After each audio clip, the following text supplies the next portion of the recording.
Well, when I was asked to go to sea to protest at deep sea oil, I thought, but hang on, I'm working on coal, why would I change tack? But I realised it's all the same battle, whether it's coal and the incredibly beautiful Denniston Plateau or oil from the deep sea.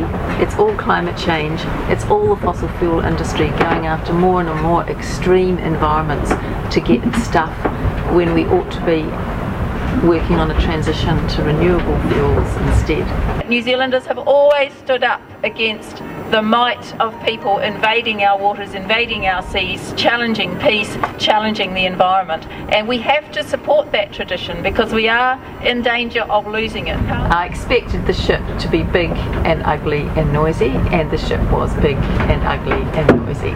When we left the site, it could have felt like failure, going home when we hadn't stopped from drilling and we couldn't even be sure whether we delayed them or not.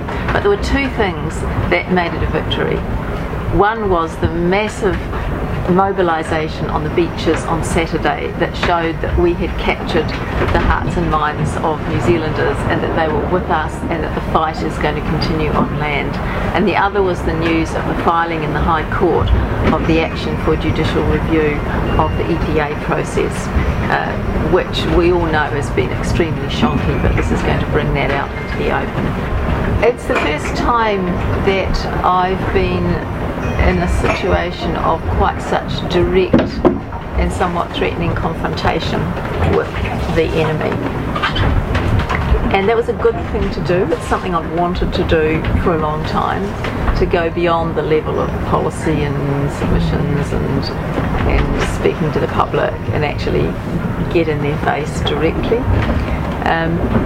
I feel really good that I've done it. I'd certainly do it again. I think it's also made me realise just how far we all have to go if we're going to turn this thing around.